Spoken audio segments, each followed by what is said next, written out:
Yo. So the intro to this video was shot about a month and a half ago, just before I got COVID. A day before I got COVID. So I want to use the footage, I don't want to waste it. But don't worry, with my epic editing skills, I will transition smoothly from the current footage to the old footage and back to this current footage, and you wouldn't even realize that you were watching old footage. So the plan is, I'll be talking about something, and then suddenly the doorbell rings and I receive... There's somebody at the door. Huh. Would you look at that? Somebody actually sent me something.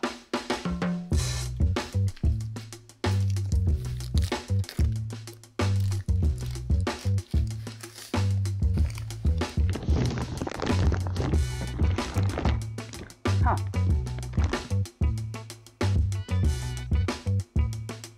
Thanks for the free box, TokyoTreat. See? I told you wouldn't notice it.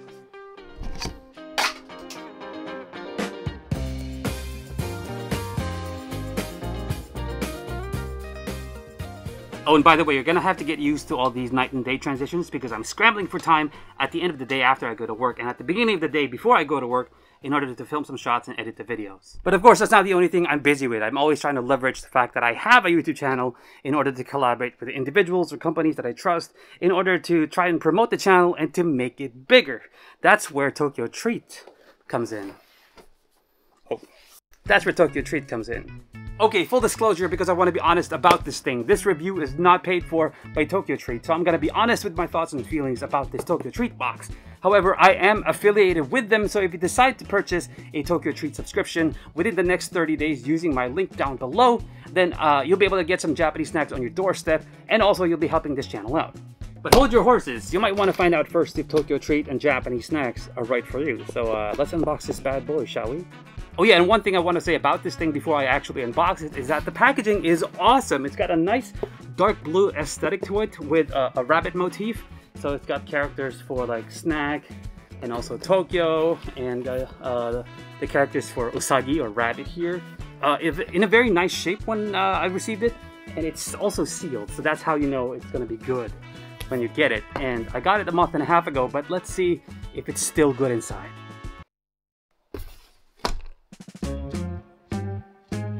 I lost my box cutter.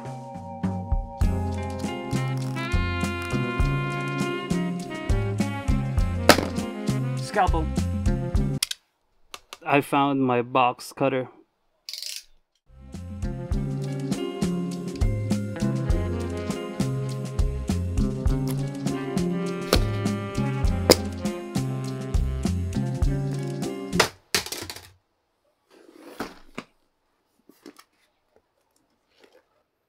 Oh wow, that actually looks really good. I just have to go to work. And now I'm back from work. But look at this. Look at this. Look at this. It's a very nice handy little booklet that shows you information about the current season in Japan, as well as some useful information about the snacks that are inside the box. But right now it's time to forget all about that stuff because I'm ready to stuff myself. It was summer just last month. It was hot and humid. Well, for the most part, I was sick. I was using the AC when I was here. The box that you saw me just open was here the entire time. When I wasn't sick anymore and I started going back to work, it was still here. And yeah, I'm kind of worried about the consistency of some of the things that are in the box because of the unregulated climate in this room. And because I saw the state that the KitKat was in. That's not what a KitKat is supposed to look like. You'll see what I mean later. But now I want to start with something that I'll just give feedback on, but I won't really eat today because I'm gonna be so full if I eat this thing. The udon. This right here is actually instant udon, and on one side it says here dappe. I don't really know what that means, so if anybody can tell me, please let me know. But on the other side it says here dashi ga kiiteru udon, and that means that this udon, this instant udon, actually has dashi in it. And dashi is a type of stock used for soups. And it's used to give something the flavor of umami, or basically a delicious flavor profile. Pretty much like how instant ramen doesn't exactly taste like ramen that you would find in a restaurant. This thing isn't exactly like any type of udon you can find in a restaurant, but it has its own distinctive texture, consistency, and like flavor profile that some of you might enjoy, and I personally like it, so it's a thumbs up. Okay, the very first thing that I'll get to taste, and something that I didn't expect for them to put inside the box, mikan juice. So basically Japanese style orange juice, and it's a pleasant surprise because I wasn't expecting a drink.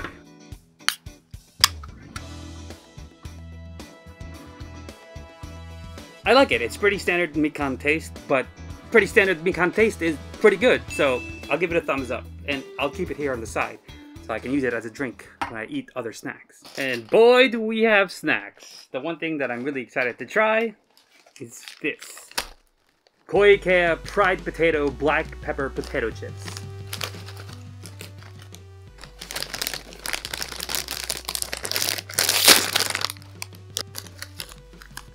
Itadakimasu.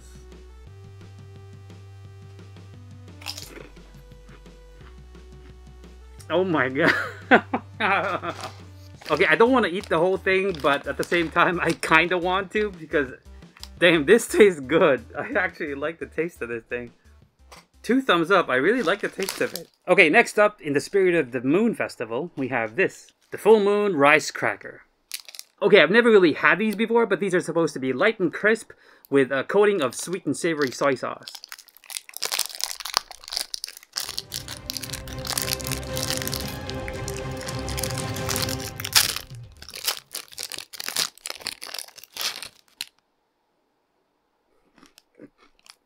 Yeah, pretty accurate description. It was light and crisp, it was covered in soy sauce, and at first I was worried about how sweet it would be, but it's more savory than anything. So yeah, for me these are also pretty good. I like the flavor profile. I still prefer the black pepper potato chips, but these are really nice light snacks, so thumbs up also. Okay, next up on the menu is a very small pack of what they call mint chocolate moon pebbles. I'm not a very big fan of mint in chocolate, but I'm a big fan of chocolate, so I'll give this a shot. I'll pick this piece right here.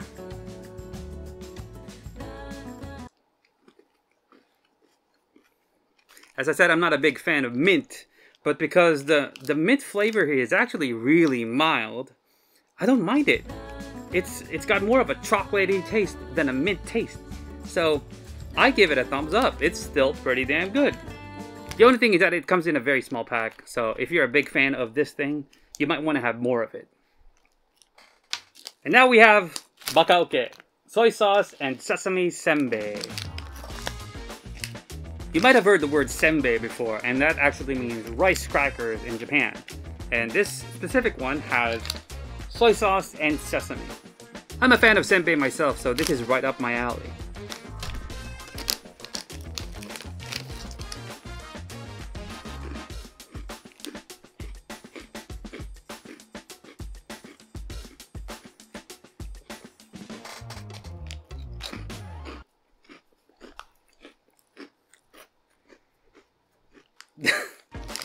This is probably my new favorite. The flavor profile is pretty much what I expected. Rice crackers are always good. It's not as savory or salty as that black pepper potato chip thing. So I'm actually a bigger fan of this than that one because I can eat this all day and it still would feel good and taste good. So I actually wish I could grow another thumb so I can give it 3 thumbs up. Pretty damn good. Alright, when I opened the box and I saw this thing, I knew I was gonna be looking forward to it, even though I've never tried it before. Pickled daikon potato chips. If you've watched enough anime or read enough manga, you probably have come across the word daikon. And daikon just means radish in Japanese. I've never had pickled daikon potato chips before, so yeah, I think this is gonna be fun. Okay, this is just gonna sound like gibberish if you're not from the Philippines, but for all the Filipino fans out there, I think this consistency, thickness, and shape overall kind of reminds me of clover chips. Just a little bit bigger, if you know what I mean.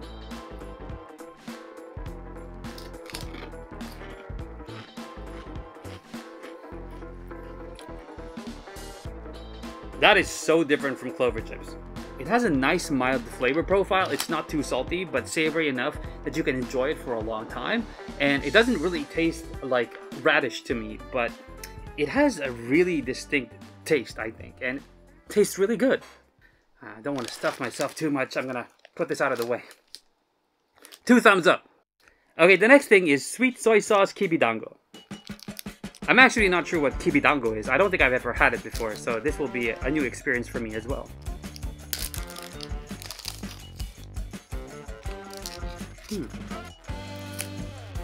Oh. Okay, it was packed with a paper thing around it. And it's also packed with a transparent film sheet thing here, which I suspect is edible. What do you know? It's edible. Oh yeah, I'm an idiot. I didn't read the booklet thing here. It says here, pro tip. The inner wafer-like paper is edible. It is. It's there so your hands don't get sticky. Well, first of all, that's pretty handy, so thank you, Japan. And second of all, I'm gonna eat the whole damn thing because, yeah, it's mildly sweet. It's very nice. It's got a good chewy texture to it that I enjoy so much. And this paper film thing actually adds a little bit of a different texture to it as well. I really like this too. I mean, I've liked all of these so far, so yeah, I'm gonna get full. Okay, next up is something I've been looking forward to since I saw it in the box. This is brown sugar and kinako mochi stick. Okay, it's better than white sugar, but I can't really say that I'm a big fan of brown sugar. But I am a big fan of kinako, which is soybean powder, basically. And I am a big fan of mochi, so this is really exciting for me.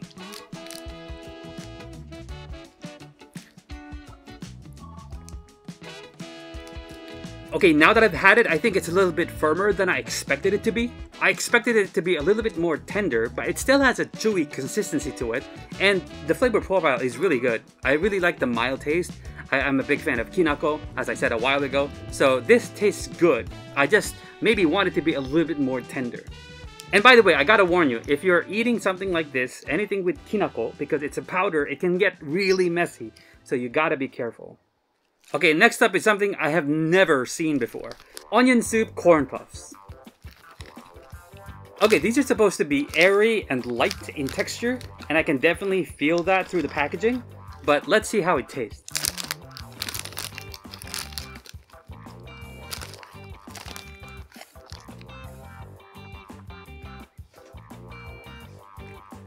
Okay, it's a corn puff, alright. Airy, light in texture. It's got a savory taste, and I like it, but I can't really tell the tamanegi part of it. But it doesn't really matter because I'm still giving it a thumbs up.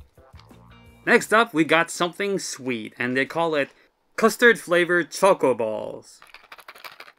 Okay, extra context here. It says here custard pudding aji, which means it's got a custard pudding taste. And this is one of those Japanese packages with a very weird opening design to it. It's over here at the bottom half of the whole thing. And it's supposed to maybe resemble a mouth or a tongue. I can't really tell. But yeah, let's see how this opens. Okay, it's got an opening here too. So it's got double openings. And Kuchibashi 3, this is the third opening actually. Oh man. Alright, we got the the second opening over here. Choose your own adventure, I guess. Itadakimasu.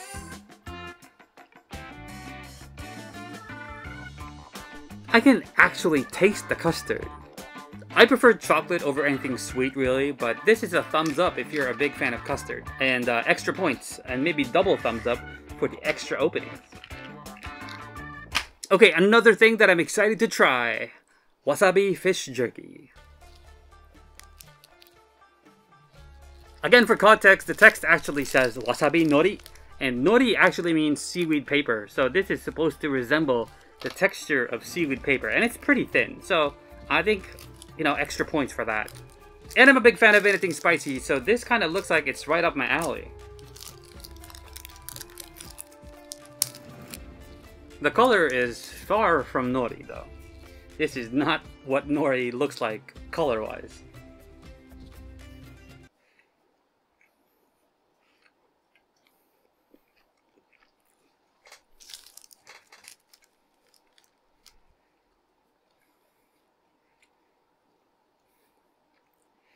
I'm finally done. I forgot the part where it says jerky, so the texture was not something I expected. I should have expected it to be that chewy. I'm not a big fan of jerky myself, so this is probably my least favorite thing out of everything that I've tried. But I'm pretty sure there's a fan out there for one of these. Oh yeah, and I forgot to mention, it wasn't as spicy as I thought it would be. So the wasabi flavor isn't very strong. So if you're a fan of mild flavors, this might be okay for you to eat. Okay, we're down to our final 2 items. But before I show you the absolute state of the KitKat, we have the Grape fizzy candy. You probably have something like this in your country, so I expect this to be fizzling in my mouth.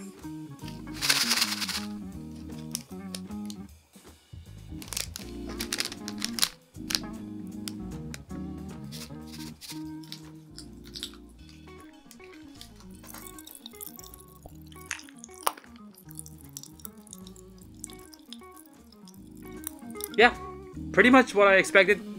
It pops, it fizzles, grape flavor, thumbs up. Not much more to say about that. And now, finally, what you've all been waiting for. The real staple in Japanese seasonal snacks. The seasonal KitKat. Okay, the special thing about these KitKats right here is that they were specifically designed and deformed for me in this apartment. And the pack that I just opened is a 1 out of 1 in the entire world. It's a unicorn pack full of unique KitKats, and you will never find 2 of the same shape. That's just copium.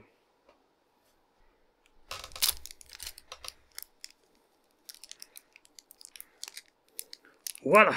Oh snap! Oh my god. Okay. That's not what a KitKat is supposed to look like. But it's my fault. I know. It's my fault that the KitKat are truly unique. Okay, I can't even open this one. Oh man, that's bad. That's absolutely bad. Okay, it's the same thing. Okay. I mean, it tastes really good. It's chestnut KitKat. What can go wrong with the flavor? There's nothing wrong about the flavor. It's just the shape that's really bad. But I'm gonna try to find one that's like really, really hard from the fridge. Okay, this one's the best one. This one's the one with the best shape. So I'm gonna try this and see if it still tastes like KitKat. Okay, chestnut flavored KitKat, double thumbs up, 5 out of 5 flavor, but they're in a terrible shape because of my own fault. So I can't blame anybody for the state, the absolute state that these are in. And those are all the things in the TokyoTreat box. I really appreciate the information booklet that they put in there, and it was a pretty pleasurable experience overall. But if you're asking me to rank the top 3, I'm gonna have to go with a surprise pick for my 3rd place, the kibi dango, which was really, really shocking for me. It tasted really good. I really liked the whole taste and the experience of eating the edible film paper. The 2nd place goes to the pickled daikon potato chips. These were really an awesome surprise. I didn't expect them to rank as highly as it did, but I really like the taste of this. And in 1st place, number 1, out of everything here, the very safe bet, the senbei. These are really good. I can eat this all day. I can eat this literally the entire day if my stomach allows me to. But I'm gonna have to savor this pack for now because this is the only thing I have. 1st place, very good job, senbei. Is it worth it? Is it worth getting the TokyoTreat box? The answer is of course not simple. As with a lot of things in life, it depends. If you're like me, living in Japan, and you have access to snack shops or the supermarket, and you can find these things readily available, then you just might want to go snack hunting yourselves. But if you live outside Japan, you have disposable income, plus you want to have a literal taste of Japanese snacks and Japanese culture, I think it's something you should definitely consider because it's not going to be easy to try to find these snacks yourselves. Plus, there's also merit in being surprised every month because, for example, you forget the shipping schedule, you don't know when the snack boxes are coming, and then you're having a stressful day, for example. But then suddenly, a mysterious snack box just arrives on your doorstep, and you open it, you don't know what's inside, but you get pleasantly surprised by the snacks that you get from a different country, like Japan. That's a nice feeling. So, if you're thinking about getting a TokyoTreat box subscription for yourself and you also want to support me and my channel, you can use the affiliate link down below and I will greatly appreciate it. But if not, I still hope you enjoyed this video. I'll see you guys next time.